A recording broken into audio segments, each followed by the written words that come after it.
नमस्कार दोस्तों, एक बार फिर से आपका बहुत-बहुत स्वागत है अपनी एग्जाम अड्डा में। आज गाइस आपके लिए हम लेकर आए हैं एक जीके का एक सेट लेकर आए हैं, तो अपने आप को चेक कर लीजिए एग्जाम देने से पहले। तो थंबनेल देख के आप समझ ही गए होंगे कि किस एग्जाम्स के बारे में हम बात कर रहे हैं। तो इस एग्जाम्स की जो पेपर आपका बहुत जल्द होने वाला है, हाल ही में होने वाला है कुछ ही दिनों के बाद।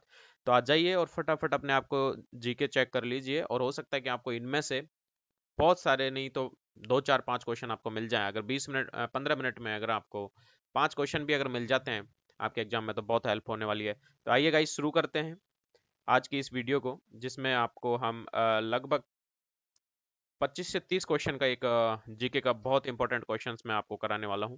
तो इसमें अ, आप मेरे को कमेंट करके बताएं कि आपके कितने क्वेश्चन इसमें आपके सॉल्व आप कर पाए हैं। तो उसी हिसाब से आप अपने आप को भी जांच लें। पहला क्वेश्चन आपकी स्क्रीन पर आ चुका है कि बाल दिवस किस महापुरुष की जयंती के रूप में मनाया जाता है। तो बाल दिवस किस महापुरुष की जयंती पर मनाया जाता है? ऑप्शन रहे आपके सामने ये चार: महात्मा गांधी, नेताजी सुभाष चंद्र बोस, लाल बहादुर शास्त्री और पंडित जवाहरलाल नेहरू। तो बाल दिवस मनाया जाता है पंडित जवाहरलाल नेहरू की जयंती पे, और इसका ऑप्शन डी करेक्ट। नेक्स्ट है बीटिंग द रिट्रीट का संबंध किससे? आपने सुना होगा जब भी हमारे 26 जनवरी जब आती है तो बीटिंग द रिट्रीट होता है, तो उसका संबंध किससे है? ऑप्शन आपके पास मजदूर दिवस, गणतंत्र दिवस, महिला दिवस और शहीद दिवस। तो गणतंत्र दिवस पे बीटिंग रिट्रीट होती है, आपने सुना होगा। जब 26 जनवरी की परेड वगैरह हो जाती है, उसके बाद बीटिंग रिट्रीट फाइनली होता है गाइस। नेक्स्ट क्वेश्चन आप देख रहे हैं कि प्रसिद्ध विरूपाक्ष मंदिर कहाँ अवस्थित है? प्रसिद्ध विरूपाक्ष मंदिर कहाँ स्थित है? ऑप्शन रही है आपके पास भद्राचलम, चिदम्बरम, हम्पी और इनमें से कोई नहीं। तो इसका करेक्ट आंसर सी, हम्पी में विराक्ष मंदिर स्थित है। अगला आप क्वेश्चन देख रहे हैं कि मोहनजोदड़ो कहाँ स्थित है। तो मोहनजोदड़ो कहाँ स्थित है गाइज? ऑप्शन है आपके पास सिंध, गुजरात, यूपी और पंजाब। मोहनजोदड़ो मूवी भी आई थी, जिन्होंने देखी होगी मूवी उनको पता होगा कौन सा ऑप्शन इसमें करेक्ट है। तो ये सिंध में आपके मोहनजोदड़ो अवस्थित है। नेक्स्ट क्वेश्चन आप देख रहे हैं कि महात्मा गांधी ने सत्याग्रह क्रियाविधि सबसे पहले कहाँ प्रस्तुत की थी? मतलब महात्मा गांधी ने जो सत्याग्रह किया था वो सबसे पहले कहाँ किया था? ऑप्शन है आपके पास दांडी, अहमदाबाद, खेड़ा या चंपारण। तो इसका करेक्ट आंसर होने वाला है आपका चंपारण, जहां से किसान आंदोलन की शुरुआत की थी। अगला क्वेश्चन है ओएमआर का पूर्ण रूप क्या है? जिस ओएमआर को आप भरते हो उसका पूर्ण फुल फॉर्म क्या होती है? तो आप ऑप्शन है आपके on money reader, optical marker reader, on mark reader या इनमें से कोई नहीं। तो करेक्ट आंसर आपका बी, ऑप्टिकल मार्क रीडर इसको बोलते हैं, ओएमआर शीट को जो कंप्यूटराइज होती है, जिसको कंप्यूटराइज जिसकी एग्जामिन की जाती है। नेक्स्ट क्वेश्चन आप देखेंगे सेज, SEZ का पूर्ण नाम क्या है? तो आजकल क्या है, जो इकोनॉमी से रिलेटेड है वो क्वेश्चन, ये सेज वर्ड बहुत यूज होता है, तो इसीलिए इस क्वेश्चन को हमने स्पेशली इसमें लाए हैं। ऑप्शन आपके पास special economic zone, small economic zone, service economic zone या नन ऑफ द अबव या इनमें से कोई नहीं। तो इसका करेक्ट आंसर गाइज आपका होने वाला है स्पेशल इकोनॉमिक जोन, इसको कहते हैं सेज को। और ये आजकल अर्थव्यवस्था में बहुत क्वेश्चन चलता रहता है, तो करंट में भी ये चलता रहता है, इसलिए मैं इस क्वेश्चन को आपको यहाँ सेलेक्ट किया है। नेक्स्ट क्वेश्चन आप देख रहे हैं देश बंधु की उपाधि किससे संबंधित है? मतलब देश बंधु की उपाधि किसको दी गई थी? तो ऑप्शन है आपके पास बी आर अम्बेडकर, बिपिन चंद्र पाल, रविंद्रनाथ टैगोर और चित्तरंजन दास। तो आप समझ ही गए होंगे, correct answer D, Chittaranjan Chittaranjan Das, जिनको देश बंधु की उपाधि दी गई है। तो आप कमेंट करके मुझे बताएं कि आपके कितने क्वेश्चन सही हो रहे हैं, उससे आप अपने आप को अंदाजा भी लग जाएगा, अपने आप को चेक भी कर पाएंगे आप। और अगर आप कमेंट नहीं कर रहे हैं, इसका मतलब आप खाली हो चुके हैं, आपके पास कोई आंसर नहीं है, आपके पास क्वेश्चन आप ढंग से नहीं कर पा रहे हो, जीके की आपकी पूरी तैयारी नहीं है इसका मतलब। तो आप मेरे को कमेंट करके बताएं, इसमें कोई शर्म की बात नहीं है। अगर 30 में से आपके 10 भी हो रहे हैं ना, तो भी कोई बात नहीं है, आप पढ़ते रहें लगातार, तो आपका ये इम्प्रूवमेंट हो सकता है, ये कोई परमानेंट समस्या नहीं है। नेक्स्ट क्वेश्चन आप देख रहे हैं कि सुभाष चंद्र बोस ने सिंगापुर में दिल्ली चलो का नारा दिया था, तो वो कब दिया था? तो सुभाष चंद्र बोस जी ने सिंगापुर से दिया था दिल्ली चलो का नारा, तो वो कब दिया था? तो इसका करेक्ट आंसर आपका 1943, 1943 में सिंगापुर से दिल्ली चलो का नारा सुभाष चंद्र बोस ने दिया था। अगला क्वेश्चन आप है कि कायदे आजाद किसे कहा जाता है? ऑप्शन है आपके पास मोहम्मद अली जिन्ना, जवाहरलाल नेहरू, भगत सिंह या महात्मा गांधी। तो आप ऑप्शन देख के ही समझ गए होंगे, कायदे आजाद जिनको कहा जाता है मोहम्मद अली जिन्ना को कहा जाता है गाइस। अगला क्वेश्चन आप देखेंगे कि गदर पार्टी का मुख्यालय कहाँ था? ऑप्शन आपके पास रहे मॉस्को में, बर्लिन में, कराची में या सैन फ्रांसिस्को में।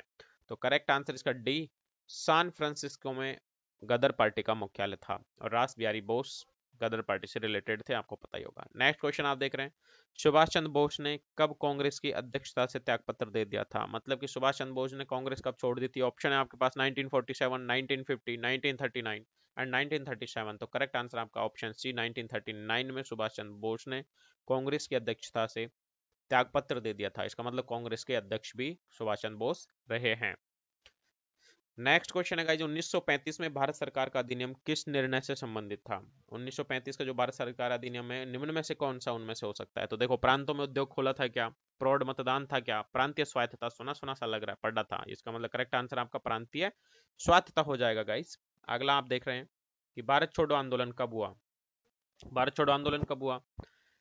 तो ऑप्शन है आपके पास 1955 में। तो ये ऑप्शन देखते हैं, आप रिजेक्ट कर देंगे क्योंकि भारत छोड़ो आंदोलन 47 में आज़ादी मिल गई, तो कहाँ है 1942, 1947, इनमें से कोई नहीं। तो करेक्ट आंसर 42 है, 8 अगस्त को भारत छोड़ो आंदोलन शुरू हुआ था। अगला क्वेश्चन आप देख रहे हैं कि 1905 में सर्वेंट ऑफ इंडिया सोसाइटी को किसने आरंभ किया था? ये बहुत इंपॉर्टेंट क्वेश्चन है, काफी बार ये पूछा भी जाता है। सर्वेंट ऑफ इंडिया सोसाइटी 1905 में शुरू हुई थी, किसने? गोपाल कृष्ण गोखले ने इसको शुरू किया था गाइस। नेक्स्ट क्वेश्चन आप देख रहे हैं, 1935 में भारत सरकार का अधिनियम ये वापस रिपीट हो गया है, किस निर्णय से संबंधित है? तो ये हमने बता दिया, प्रांतीय स्वायत्तता से है। अगला क्वेश्चन आप देख रहे हैं कि किस कांड के कारण असहयोग आंदोलन बंद करना पड़ा था? असहयोग आंदोलन कब हुआ था? 1920 में हुआ था, आप सब लोगों को पता ही होगा। तो किस वजह से ये बंद करना पड़ा था असहयोग आंदोलन? सॉरी, मैं अभी एक बार कंफर्म करके बताता हूँ यार, असहयोग आंदोलन कब हुआ था। हाँ तो गाइज, ये जो असहयोग आंदोलन है बिल्कुल करेक्ट, आपने सुना 1920 में ही हुआ था। मैं कंफ्यूज इसलिए हो कहीं आपको गलत ना बता दिया हो मैंने, इसलिए मैंने एक बार कंफर्म किया था। तो 1920 में हुआ था। तो ये बंद हुआ, किस कारण बंद हुआ था? ऑप्शन है आपके सामने, चोरा चोरी, चंपारण की वजह से, या दांडी यात्रा की वजह से, इनमें से कोई नहीं। तो आपका करेक्ट आंसर इसमें होने वाला है चोरा चोरी की वजह से। चोरा चोरी कांड हो गया था। कहां पर हुआ था चोरा चोरी कांड? जो गोरखपुर में हुआ था, गोरखपुर जिले में हुआ था चोरा चोरी कांड। तो वो हुआ था 1922 में हुआ था। तो इसमें जो ट्रेन प्रदर्शनकारियों थे, उन्होंने क्या किया, पुलिस स्टेशन में आग लगा दी गई थी। तो इस वजह से 4 फरवरी 1922 को चोरा चोरी कांड की वजह से महात्मा गांधी जी ने असहयोग आंदोलन को बंद कर दिया था। नेक्स्ट क्वेश्चन आप देख रहे हैं कि निम्नलिखित में से कौन से सीमांत गांधी के नाम से जाने जाते हैं? ऑप्शन 4 आपके सामने, लॉर्ड माउंटबेटन, सरदार पटेल, खान अब्दुल गफ्फार खान और लॉर्ड डलहौजी। तो इसका correct answer option C, Khan Abdul Ghaffar Khan को सीमांत गांधी के नाम से भी जाना जाता है। फटाफट क्वेश्चन हम आपको इसलिए करवाते हैं कि आपका ज्यादा टाइम वेस्ट ना हो और आप एक बार रिवीजन आपका सारा हो जाए। तो इसलिए आप निश्चिंत होकर एग्जाम दें, हम आपके लिए कंटेंट तैयार कर रहे हैं, बस आप पढ़ते रहें, देखते रहें हमारा कंटेंट। आपको इधर उधर ढूंढने की जरूरत नहीं है, जो इंपॉर्टेंट है एग्जाम के पॉइंट ऑफ व्यू से वो हम आपको करा रहे हैं। भारतीय राष्ट्रीय कांग्रेस की प्रथम महिला अध्यक्ष कौन थी? तो आपके सामने ऑप्शन है, सरोजनी नायडू, एनी बेसेंट, सुचेता कृपलानी और इनमें से कोई नहीं। तो आपको समझ जाना चाहिए कौन है एनी बेसेंट। तो भारतीय कांग्रेस की ये प्रथम महिला अध्यक्ष थी। उसके बाद तो बनी है, लेकिन एनी बेसेंट थी, उनको सबसे पहले बनाया था। ये आयरलैंड की लेडी थी, विदेशी थी। नेक्स्ट क्वेश्चन कि केंद्र और राज्यों के प्रशासनिक संबंध भारतीय संविधान के किस अनुच्छेद में दिए गए हैं? जो केंद्र और राज्यों के जो प्रशासनिक संबंध है भारतीय संविधान के किस अनुच्छेद में दिए हैं? तो गाइस 256 से 263 है अनुच्छेद, उनमें केंद्र और राज्यों के जो प्रशासनिक संबंध से रिलेटेड डिटेल है वो संविधान में बखान की गई है।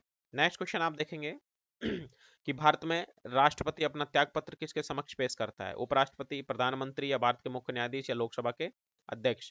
तो आपको कंफ्यूज कर रहा होगा ये क्वेश्चन, कंफ्यूज होने की जरूरत नहीं है। राष्ट्रपति है वो उपराष्ट्रपति को अपना त्याग पत्र पेश करता है।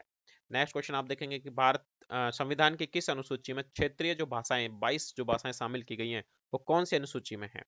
तो भाषाओं से रिलेटेड जो अनुसूची है वो अनुसूची 8 है आपकी। तो कंफ्यूज नहीं होना है आपको।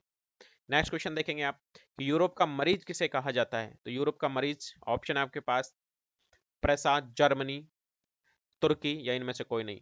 तो तुर्की को यूरोप का मरीज कहा जाता है। नेक्स्ट क्वेश्चन कि निम्नलिखित में से किस व्यक्ति ने एक राष्ट्र एक नेता का नारा दिया था? एक ही राष्ट्र होगा, एक ही नेता होगा, तो ऐसा नारा कौन दे सकता है? मिस्टर हिटलर ही दे सकते हैं ऐसा नारा। तो हिटलर ने ऐसा नारा दिया था गाइस। नेक्स्ट क्वेश्चन देख रहे हैं आप, फ्रांस की क्रांति की शुरुआत किस वर्ष हुई थी? तो फ्रांस की क्रांति हुई, ऑप्शन आपके सामने 4, 1776, 1779, 1789 और 1780। तो करेक्ट आंसर इसका ऑप्शन सी, 1789 में फ्रांस की क्रांति हुई थी। नेक्स्ट कि जर्मनी के एकीकरण हेतु बिस्मार्क ने किस नीति का अनुसरण किया था? तो जर्मनी का एकीकरण करने में बिस्मार्क का बहुत योगदान था। तो उन्होंने किस नीति का अनुसरण किया था? लौह और रक्त की नीति, समझौते की नीति, शांति की नीति, या सद्भाव की नीति? तो नहीं, ऑप्शन ए इसमें करेक्ट है, लौह और रक्त की नीति का उन्होंने अनुसरण किया था गाइस। नेक्स्ट कि किस वेद को भारतीय संगीत का मूल कहा जाता है। तो भारतीय संगीत का मूल किस वेद को कहा जाता है, तो वो साम वेद है, उसको भारतीय संगीत का मूल कहा जाता है। नेक्स्ट आप देख रहे हैं महात्मा बुद्ध को किस स्थान पर महापरिनिर्वाण प्राप्त हुआ था। तो महापरिनिर्वाण किस स्थान पर प्राप्त हुआ था, तो वो कुशीनगर में प्राप्त हुआ था गाइस। तो महात्मा बुद्ध को कुशीनगर में महापरिनिर्वाण प्राप्त हुआ था। नेक्स्ट क्वेश्चन आप देख रहे हैं कि लाख बक्स की उपाधि किसे दी गई है दी गई थी। तो लाख बक्स किसे कहा जाता था, तो कुतुबुद्दीन ऐबक को लाख बक्स की उपाधि दी गई थी गाइस। अगला आप देख रहे हैं किस मुगल शासक ने आगरा में चित्रशाला की स्थापना की थी। तो चित्रशाला की स्थापना या किसने की थी, तो वो है जहांगीर। जहांगीर ने चित्रशाला की स्थापना की थी। तो इस तरीके से गाइज आपके 25-30 क्वेश्चन को सेट हमने करवा दिया है। और आपको कितने क्वेश्चन हुए कमेंट करके बताएं, लाइक शेयर सब्सक्राइब करते रहें, बेल आइकन दबा लें। बहुत जल्द क्लास आपकी बैक टू बैक आने वाली है गाइज। तो thank you so much for watching this video. Thank you.